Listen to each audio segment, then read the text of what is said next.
I can. We'll see how. Wow, look at that. Are you live streaming it or just recording it? I can't live stream because of the subscription. We don't have enough subscribers. I have some friends in Russia. They said they have bots. They would get me to subscribe.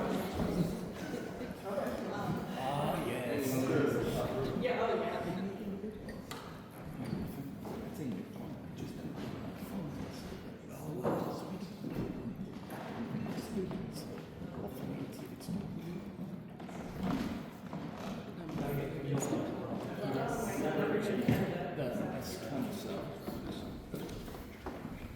Oh, thank you, Jason. Camille gets up early. Just give me the You've been warned now.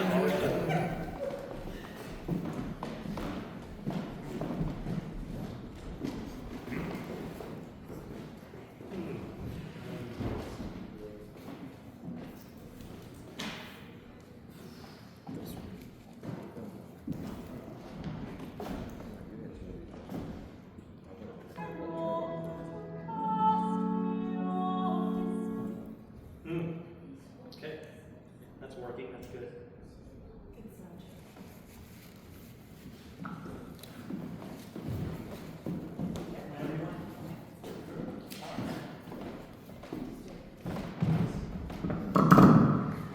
Slight height difference this morning. So anyway, it's good to see you all this morning, the first Sunday after Easter, or after Easter Day, and we're really pleased to have Jason Stell with us today. Probably all or most of you know him as Executive Director of Staunton Music Festival, which we love being one of the hosts for several times a year, and they have some upcoming concerts just in this next week. The lines between sacred music and secular music and the spaces that hold them are often moving and perhaps a little bit blurred in beautiful ways. So Jason's going to talk with us a bit about that today, with room for questions and reflection, and we're just really glad that you're here. So thank you. Yeah, thanks. All right, back one up. Good morning, everybody. Good morning. Does it help if I use that? It does. Okay, we'll do that then. Thank you, Kara, for the nice introduction and for the invitation. When Kara called me, we had a topic in mind that made really good sense, because this being the weekend after Easter, Kara knew that next Sunday we're performing in our festival here a piece by Handel called The Resurrection. It's an entire opera oratorio on the resurrection story. And so Kara pitched that idea, and I thought, well, that's great, except for one fact, which is that we actually have an invited lecturer coming here, right, to McCracken next Sunday. So I can't steal his thunder. So I thought, well, all right, let's just do something else. Let's do something fun, a little more engaging. You know, I was certainly capable of delivering a very dry academic talk if you want. Camille, if you want to go that way, let's go that way. Okay, let's go that way. No, we're going to listen to some music and think about this question of the idea of sacred music. I think about this in terms of the words that I use, because a part of my role with the festival is sometimes doing pre-concert talks, but also writing program notes, and I just finished, writing the notes about all the pieces that are in our festival next weekend. And so when I write that a piece of music is sacred or sounds sacred, I have to think very carefully about the words that I'm using. And so in the context of some of the pieces we're going to play next weekend, I thought there were some really interesting examples of pieces of music that crossed that threshold. So I've given you a little cheat sheet to follow along with, mainly because oftentimes the words that are involved are important, and I wanted you to have those words. And it also didn't seem appropriate to be having a big screen projection for all this stuff. So I've given you, at the top of the handout, there are a few kind of initial thoughts, reflections on this question of what does it mean to talk about sacred or secular music. These are just things that kind of came to me. Is it, for example, all about the words or the text? Does a piece become sacred based on where it's presented or performed? What about the intent of the music when it was first written? What happens if the music or the text changes over time? Or the intent or the setting change? Can a piece be elevated to sacred status or essentially demoted from sacred status if it's going the other way around? Can we, and this is something I think about from a musical perspective, is there something in the music itself that could ever say, oh, this is definitely a sacred piece? And I think the examples I bring in today would argue that no, there really is not something inherently musical. All right, so let's start with an example. Wrong example. So this is something, I'm going to play it first, you'll know this piece very well.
So we've all probably sung this, I would imagine, or heard it performed. You know what this piece is. What child is this? Wrong season, I realize. Christmas carol, one of the most famous Christmas carols. Music and text came together actually in the 1860s for that piece, if you did not know that. It first appeared in the kind of version that we know in a collection of Christmas carols put together 1865, I think, in England. The editor was named John Stainer. Who knows his name today, right? You do? All right, excellent. There's always one. Karen does. There's always one in the crowd, okay. Now, you also probably know that this tune goes by another name. What's the name of that? Greensleeves, right. The history of Greensleeves takes us back about 500 years prior to today, 400 years, let's say, from the time this was written. So I thought, okay, well, here is one of the most recognizably sacred pieces that we've all sung and heard. What is the original Greensleeves all about? So the original Greensleeves was something called a broadside ballad. And this comes from, the first appearance of it in print that we know of is from 1580. And a broadside ballad, as the name sort of implies, you know what a broadside is in a publication, newspaper print, this large single leaf, oftentimes with music or text. And usually the lyrics were rather coarse or vulgar. This was not where you would see the latest hymn by a sacred composer printed for the masses. Right? These were common songs. So here's a performance of the original Greensleeves with the original words, which you have on your sheet there. Alas, my love, you do me wrong to cast me off discourteously, and I have loved you for so long, delighting in your company. Greensleeves was all my joy, Greensleeves was my delight, Greensleeves was my heart of gold, and who but Lady Greensleeves? Now, we don't know exactly who she was, but you might think of not Lady Greensleeves, but more like Lady Chatterley for this example. So here is a performance by soprano Molly Netter. Molly actually comes to sing in the festival. This is a recording she made with a different group, but she'll be here next weekend. This is the original Greensleeves version. Alas, my love, do me wrong to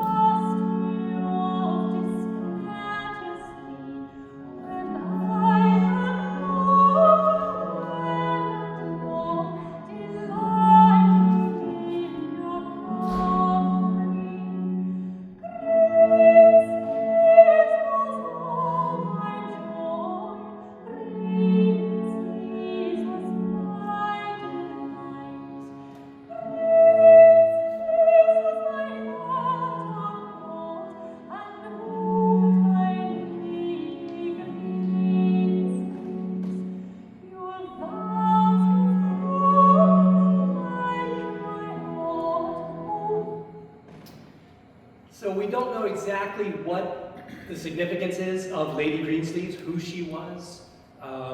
There was a rumor, or sort of a tale told, that this music was written by Henry VIII. We know for 95% accuracy that that's not true. It's a great story, but it's not true. And we don't know who wrote the music. It could have been the fellow who put this first collection together. In fact, when it was first printed, the title of the piece was A New Northern Ditty of Ye Lady Greensleeves. So next time you're singing What Child Is This?, you just think of this, Northern English ditty from 1580 that you're singing. Now, there's a few things to keep in mind, again, when you're singing in the pews on Christmas time next year. Greensleeves has certain symbolic connotations in the 16th century. Let's put it mildly to say, green was the color of joy and love, very lighthearted love. You can see this in Chaucer, for example. More specifically, the idea of green sleeves connoted a woman of promiscuous behavior.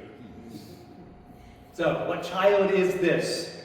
Comes from a tune with all of those original connotations. Obviously, a lot of time has passed in the intervening years, but that's the basis of What Child Is This? It's a technique we call parody. And if you know Weird Al, right, it's the exact same thing. You take existing music and you put different lyrics to it. There's another really famous example. This is a little bit more music historical, but there's a piece called The Armed Man, L'Homme Armé, from, I believe, the 1450s. And I brought this in because in music history circles, it's a very famous example. It's one of the earliest pieces of this parody technique. L'Homme Armé was essentially a common folk song that the people knew, by and large, in northern France mostly. We have some speculation that I'll talk about where it comes from and what it might signify, but the point we'll use for this is it's a pub song, essentially, that serious composers for the church latched onto and used it probably 40 or 50 times as the basis of sacred masses in the Catholic tradition. So here is the original, kind of melodic tune of the L'Homme Armé.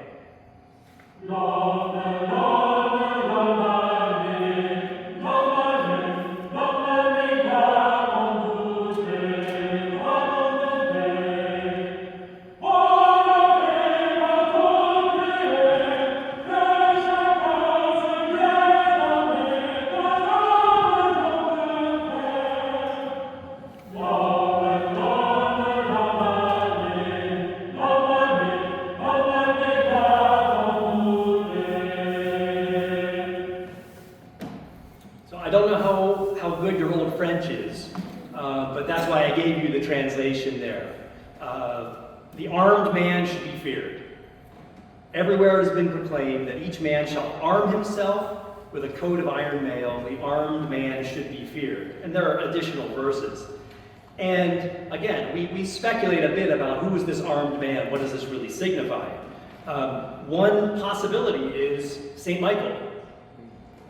And this is an idea about the defense of Christianity in general. The second element was there's a tavern in Cambrai, in France, where one of the original composers who set this piece frequented. It was called the L'Homme Armé Tavern. It's a possibility. In the 1450s, when this tune first appeared, a very important event happened in world history and church history. 1453, the fall of Constantinople to the Ottoman Turks. And so it's possible also that this tune really took on a new life as a call to arms, as possibly an inspiration for another crusade. So what the composers do with this is, you've heard this tune, L'Homme Armé, in the mass setting that we're going to hear from a composer named Guillaume Dufay. The very first thing you hear is music in 3 other voices, totally different music. But a few bars in, the voice called the tenor sings, Kyrie eleison, Kyrie, Kyrie eleison. And it's hard to hear it in the music because it's rich texture, but I want you just to kind of point it out when it's going. The point is, whether you heard it or not, I want you to put yourself in the mindset of a church musician potentially singing this or a parishioner hearing it. They would have heard underneath other voices a very familiar tune that they would have heard outside of the church. So here's what the Dufay 4-part setting sounds like.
If you're a church choir member, you imagine coming in and Jen hands you a new piece of music and you're going to sight read it and you're sitting there and it's all this beautiful lush music and then your part comes in and you realize that slowed down it's Kyrie.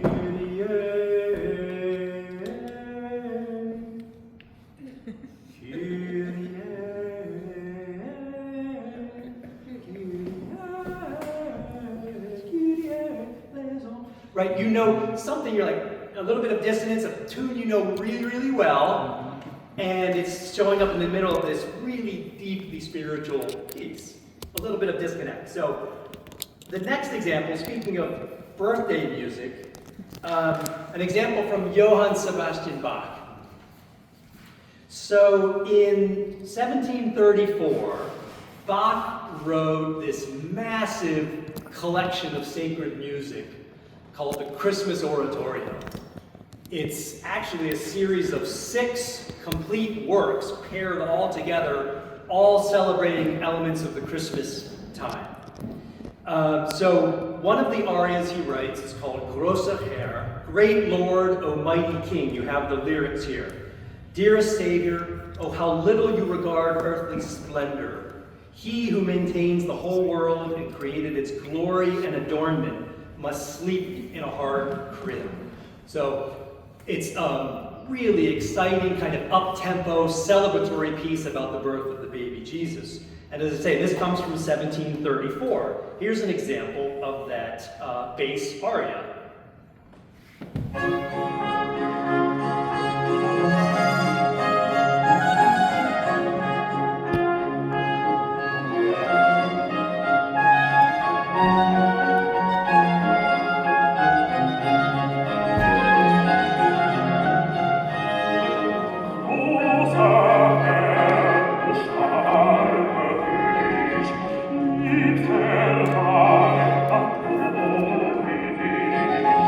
Ah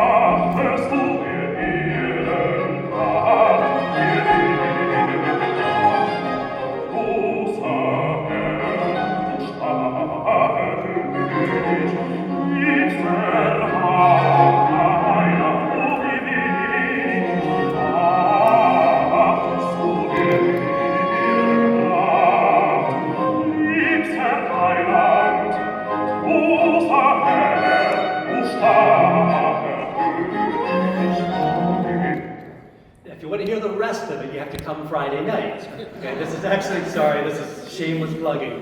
This is actually one of the pieces that we will perform on Friday night. Now, the bass aria here is performed originally in a sacred setting, so it was performed in a church. Clearly the text is referring to a sacred passage. There's nothing to suggest that this would be a secular piece of music, I don't think. We can debate that afterwards.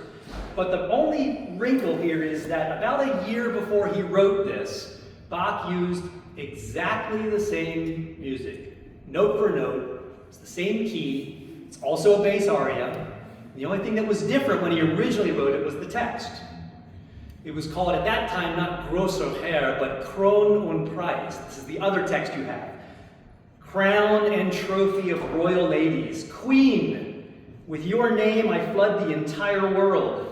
Whatever is pleasing to virtue and whatever belongs only to heroines, these are your natural gifts. The context a year before in which he used this music was a birthday cantata, not for the baby Jesus, but for the wife of the Saxon elector, his local political leader. And Bach created this piece with multiple movements, and one of them was this bass aria that celebrates the birth of this very secular person. The performance we actually hear is by Peter Walker. It was performed in Trinity about 5 years ago. So this is the secular version of what you just heard.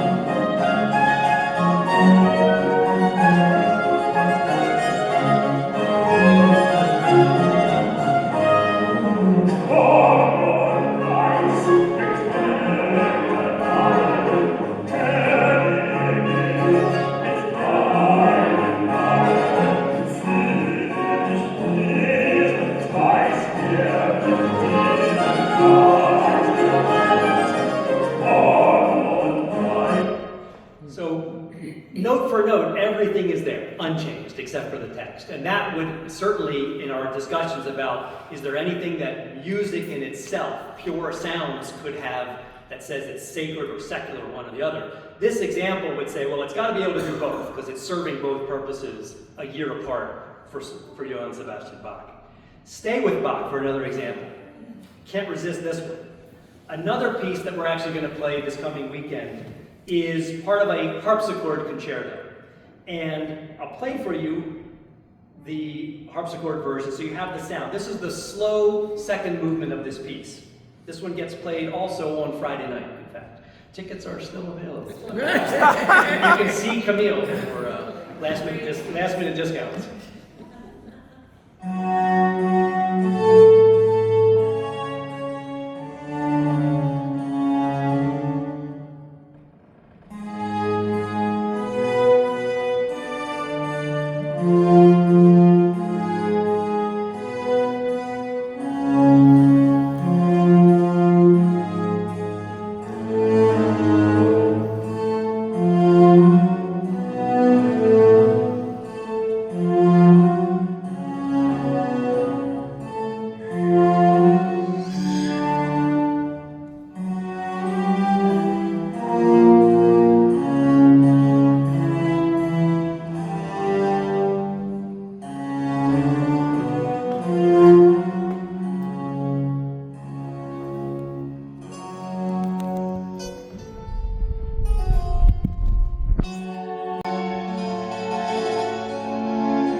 Wrote this piece in the late 1730s for a very specific reason.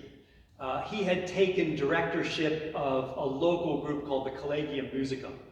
And this was essentially a loosely organized band of players that would meet in typically very secular settings. One of their favorite ones was called Zimmermann's Cafe House in Leipzig. Bach would organize concerts on Sunday afternoons in the coffee house. They clear the tables and chairs and set it up. He'd bring in a couple harpsichords, and this piece was played there, and it was played for that purpose. And in fact, the demands on Bach's time were so high that he oftentimes very quickly had to get music ready for these kinds of things. It's not like he spent the whole week working up that concert. He usually spent the whole week working up the cantata service for that Sunday morning. And this stuff had to come together pretty quickly. So, 1730s, for this harpsichord concerto, he went back a decade, back into his archives again. This was the era before the idea of like plagiarizing other people's music. You know, that was commonly done, very common. But certainly he's drawing from his own music here. He goes back a decade and pulls music that he uses to base this entire concerto around. And I'll play for you the earlier version in a moment, and I want to just mention why I think this is important. It's important for me because one of the things that I do when I'm thinking about these pieces of music for writing notes or giving a talk is, here you have an instrumental concerto written for the cafe house. And yet you just heard the music. It seems very expressive. Let me play the beginning for you again. Go back.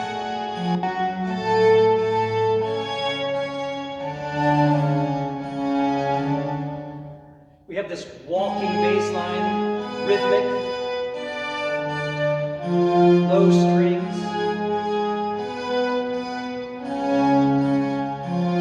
kind of a throbbing motive. These little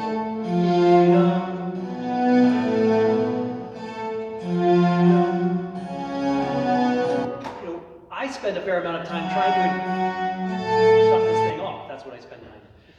Trying to interpret this music for listeners who want either an image or a story to connect to it, whether it's historical or something that we kind of poetically invent. And so when you get a piece of music like this, it's your imagination. What comes to mind? And everybody here may have slightly different reactions to this music. It may feel very painful or dolorous. It may feel agitated. It may feel spiritual and peaceful. I don't really know. But what's great about this example is Bach, a decade earlier, when he first wrote the music, he gave it text. He associated every bar of that music with words. So I don't have to invent what he was thinking. I can go back to that earlier example. So this is from a cantata that he wrote about a decade earlier, and I've given you the words of that, the entire message. We have to go through great hardship. Did Bach write the text as well? No, typically Bach did not write the text himself. He would have pulled it out of an older Lutheran tradition. He had a few people that helped him to pen texts in poetic ways. So here is the slow movement from that cantata. And I should point out, you can't exactly hear what the concerto version because Bach buried it under a new 4-part chorus singing above it at the beginning. But if you listen carefully, you hear that. Here we go.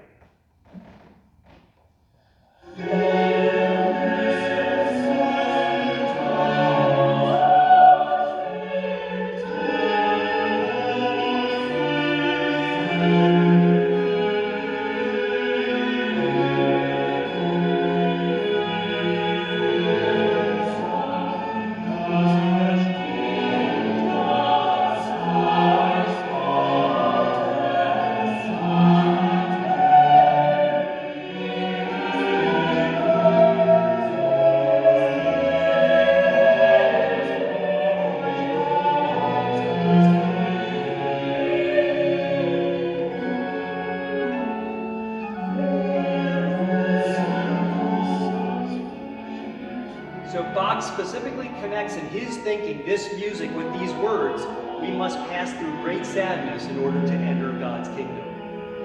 So I can make up any story I want to, but I want you to be able to know that that was what it signified, at least in Bach's mind, even if it was in the cafe when he played it.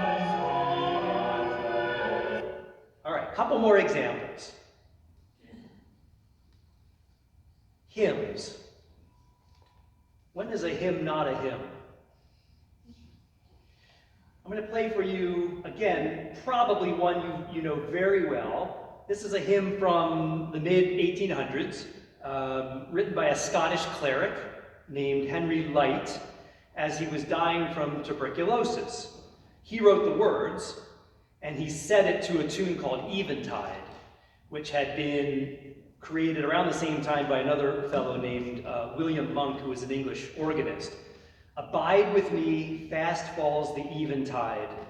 The darkness deepens, Lord, with me abide.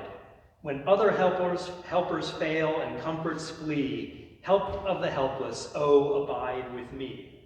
This is the King's Singers.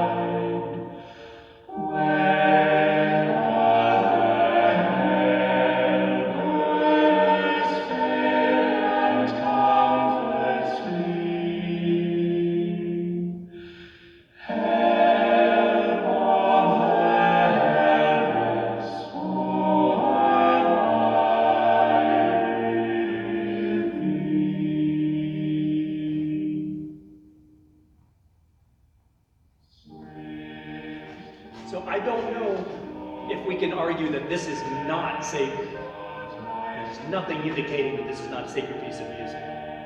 Now, I'm not going to pull the rug out and say that, oh, but did you know that this music comes from some licentious 14th century madrigal? No. It's a hymn. And when I hear of a hymn, one of the things that I think of is a piece by Ludwig van Beethoven. Maybe not the hymn you're thinking of, not the Ode to Joy or something from his Missa Solemnis. It's an entirely instrumental piece of music, written for string quartet toward the end of Beethoven's life. And Beethoven had just recovered from a very serious illness that he did not think he would survive. It was written in 1824. And I mention that because it goes back to this Abide by Me by Henry Light, that he wrote those words when he was dying from tuberculosis, and essentially knew that he was not going to survive this. So this connection with his mortality. Beethoven, half a century earlier, writes an instrumental piece of music. It's a massive movement, one part of a longer string quartet that lasts about 45 minutes. This one movement alone is about 20 minutes, which is pretty remarkable. And you'll hear the piece of music. Obviously, it's very slow, deeply meaningful, spiritual, but it's relevant for us because Beethoven specifically refers to it as a hymn. And again, I've given you the original German that he wrote. He notated in the manuscript for this movement that it was a hymn of thanksgiving for one who had recently recovered. Also that it was in the Lydian mode, but we won't get into what that means. Okay? So this is from Beethoven's String Quartet, and it is his hymn of thanksgiving.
so on the face of it, I would call this a secular piece of music for these reasons. It was not intended for church performance in any way. There's no written out text apart from Beethoven's own message, as you see, that says it was a message of thanksgiving from a convalescent to the deity. It's usually the translation an die Gottheit, because he didn't write an der Gott, and we can debate Beethoven's own spiritual leanings, religious leanings. But there's clearly something beyond the everyday that he is thanking and paying homage to in his recovery. So it starts to cross those boundaries, but on the face of it, this is a secular piece of instrumental music that's suitable for Carnegie Hall or anything like that. And yet there's something more, clearly, going on here. All right, the final quiz. And I did mention there'd be a quiz, right? Okay. So, again, I'm not going to try to suggest answers to these questions about sacred, secular, where does this all sort of fit. I tried to pick some examples that move back and forth between the two. Tried to show some examples of music that does not leave you with a clear sense that you can assign it to one of these two realms. And these realms were fairly distinct at different times in the past, and they're certainly distinct in our musical world today for a lot of people. So, final quiz. I'm going to give you two examples, both by the same composer, Palestrina, 16th century Italian Renaissance composer. One of them is sacred and one of them is secular. You're supposed to write down your final answer. You'll be scored as you leave. Those who pass the test can go to the service, and those who do not will stay and we'll review again in class. All right, so here is your first example.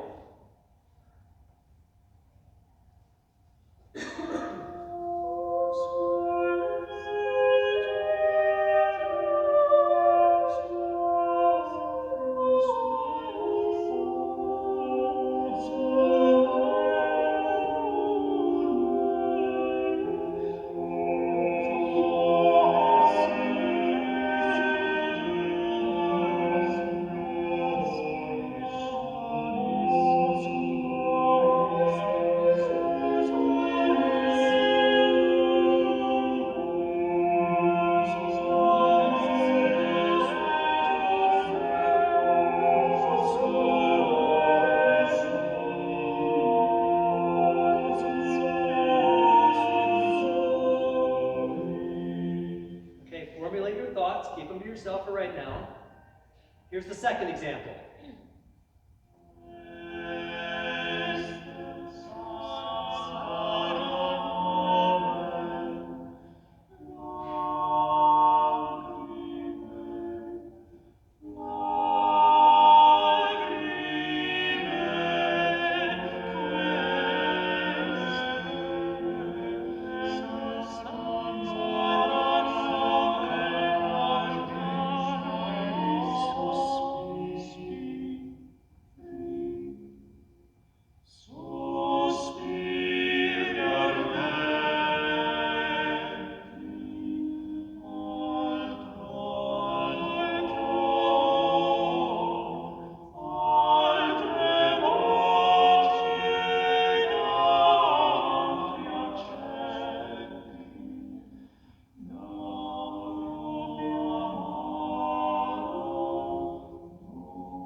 So go back to the first piece. Formulate. What do you think? First piece, raise your hands if you think it's secular. Good, excellent. And sacred. First piece was sacred, okay. And then the reverse, right? Okay. It's a little bit of a trick question. The first piece was, in fact, sacred. But it comes from the Song of Solomon. So when you dig into it, I'll play. Here's the sacred piece, the one that you heard first.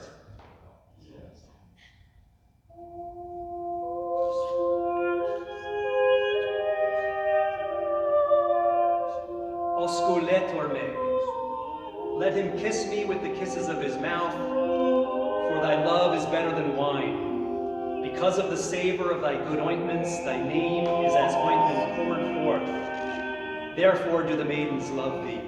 Draw me, we will run after thee. King hath brought me into his chambers.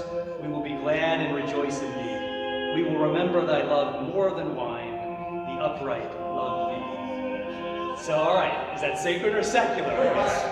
It's sacred, obviously, but it's a Song of Solomon, and as you probably know better than me, Song of Solomon has a very ancient tradition. Essentially, we think a series of orally passed down poems or songs from the traditions of Egypt, Mesopotamia, and despite resistance from the early Jewish church fathers, it made its way into the canon probably in the 1st century, but there was a fair amount of resistance to this because of what the message was in the text. The second piece, which was a secular madrigal, these will indeed be tears, and these will be warm sighs, ardent sighs, other love, other voices and other accents. Wake up and emerge from the bitterest pain. I don't know. Which one's secular, which one's sacred? I mean, we can look at it in different ways. It's clear that Palestrina wrote one for sacred performance and the second one for secular settings.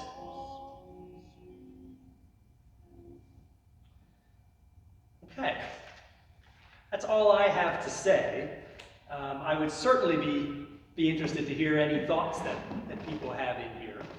If nothing else, I hope that when you sit down and listen to a piece of music, you might be wondering, where did it come from, where else it might have been used. But thank you for your attention. Any thoughts or questions? AJ's mulling something. We'll give him a moment. When you gave the example of green sleeves, you had the soprano singer singing that, and so I assume that's sort of a 21st century convention, but I'm curious as to whether or not females would have sung that song in the past or not. That's a very good point. That's right. So asking about whether a female could have been involved in a secular setting, yes, no problem. And that's where Greensleeves would have originated from. So even though the text indicates that it would be voiced by a male singer for the Lady Greensleeves, the idea of a woman stepping forth and singing that ditty, no problem at all. In sacred settings, no, certainly not. For a long, long time, female voices were not allowed. And that's something we have to sort of bear in mind when we think about some of this sacred music, that it was all boy soprano, high tenor voice, male voices doing this, yeah. But what about religious orders? Religious orders? Well, the women. Yeah. Women's orders. Right. They would have had the nuns as the choir. That's correct, right. So there is a body of music then that was conceived of and written for female voices. Yeah. Yeah, go ahead. In the Anglican tradition, there's a service called Lessons and Carols, which goes back to Christmas, which was started by a priest in England in the late 1800s to bring people into church because they were out at the pub singing carols. Sure. So he thought if you sing carols in the church, so I guess they didn't sing carols in the church before that. Were carols like drinking songs? Gosh. I don't know the long history of the carols. I know that it does come out of a secular tradition originally, this idea of popular folk songs. I think you're right that the strongest tradition in the Anglican Church does come out of specifically 19th century. So what it is before that time, I don't know how popular carols were in a sacred setting prior to that. I don't know. Weren't they kind of a secular celebration of religious holiday? I think of the Dinsbury Day Ferial Day, which would just all-purpose St. Georgie next shall be our song, St. Georgie was a night and so on. That would have been sung in the streets. Celebrate a religious occasion. That's right. Church, and it makes me think of an example that sometimes we talk about sacred versus secular. Sometimes we are making an artificial distinction that it's crossing these boundaries. The people in the street are still singing songs that refer to the baby Jesus' birth and all sorts of sacred topics. In the last examples you heard, the Palestrina, one way you could have known for sure which was which, and you'd have to be really erudite and perceptive to pick this one out. So only Camille got it, okay? the first piece, the sacred piece, was in Latin, Osculetur me. Second piece was in Italian. Italian would not have been in the church. It would have only been Latin up until probably, again, sometime maybe in the 19th century, Vatican II. So if you heard that, if you would have been able to pick that out, you would have known. Yeah. I am sort of curious as to why people felt like one was secular versus the other. What I was hearing in that second recording was a little difference in the singing, the style of singing. It was a little bit, not exactly rougher, but not as pristine. Not as pristine. Good word. I was going to say refined, but that wasn't quite it either. Which is interesting too, because why does the perfect music need to be? Why does the sacred music need to be perfect? And is there a place for less pristine music in sacred context? And it's possible that what you're picking up is less to do with the music itself than the performance of it. Right, that's maybe exactly the acoustics. Yeah. I'm sure the sacred palestrina was probably recorded in a church. I don't know about the second one, but we do have a tradition of when it's performed in a church, all right, you sustain, you round the edges a bit more maybe, and the second example, the secular madrigal, has this sense of being a little bit more frivolous and raucous, you know. Yeah. But that, I think, is something we impose on it.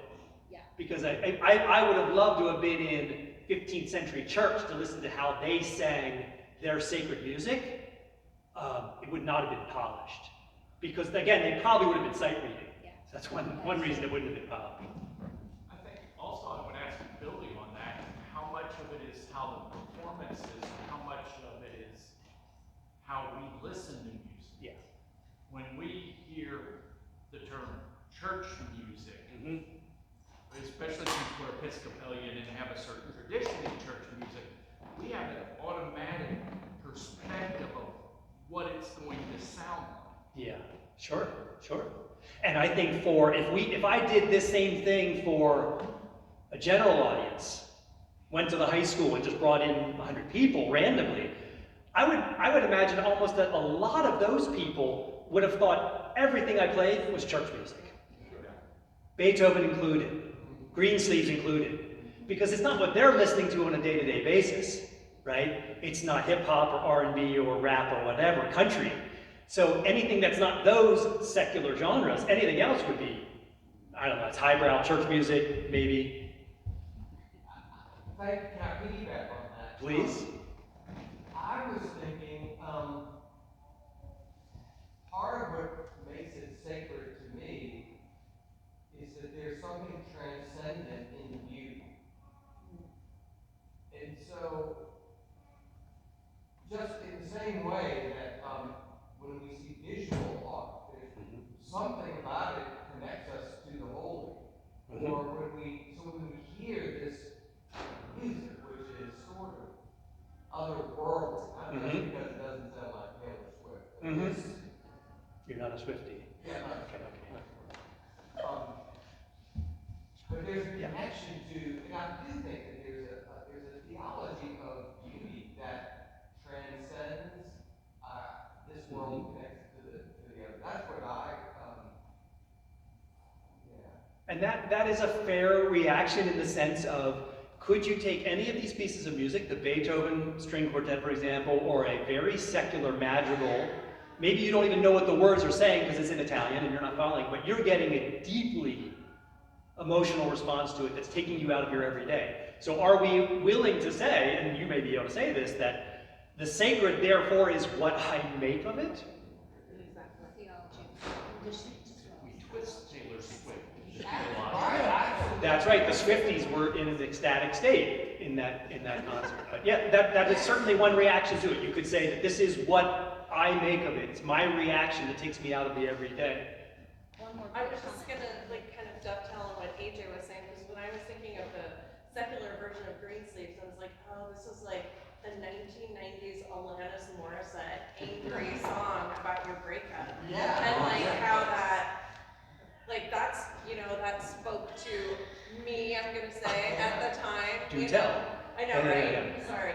I wish Music therapy session, anyway. Sure. Oh, one other question, Jason. Sure. Are children 18 and under able to attend the Staunton Music Festival concert for free? They are. It's a good question. It's a fair question. Yeah. Sacred or secular pieces of music, they're all welcome. Is there also a free concert on Saturday? There here is. at the There is. campus? Yeah. Are you going to be there? I'm gonna be there. Excellent. Yeah. So you'll hear. Thank you, Camille. That's timely. You'll hear some of these pieces at the concerts this weekend, including the resurrection that we did not talk about. And if you want to hear more about that, the lecture, you can contact me or Camille. We'll have a lecture here all about that this weekend. Jason, if people want tickets, is there some website that they can go to? There is. StauntonMusicFestival.org. Yeah. Or just grab Camille, because she sells the tickets. Thank you all. Thank you. Have a great Sunday. I just wanted to say thank you so much for being here. That was wonderful, and I think worth some more conversation. I did also want to let you all know that we have adult classes running through May 19th, and including some more programs on music. Next week, Jen will meet over the church, and Jen is going to give us a tour of the pipe organs, including the new Continuo organ. And then the following week, Nick Moga is here from Episcopal Relief and Development on the 21st, and on April 28th, Austin Shipwood, who is one of our newer folks, is going to be doing a talk on gospel music and the gospel, and playing blues guitar and doing some really wonderful stuff. So I just wanted to let you all know, and we have more stuff lined up in May. Jason, thank you so much again for being here. Yeah, Joe, thanks. thanks for reporting. All right, see you all in church.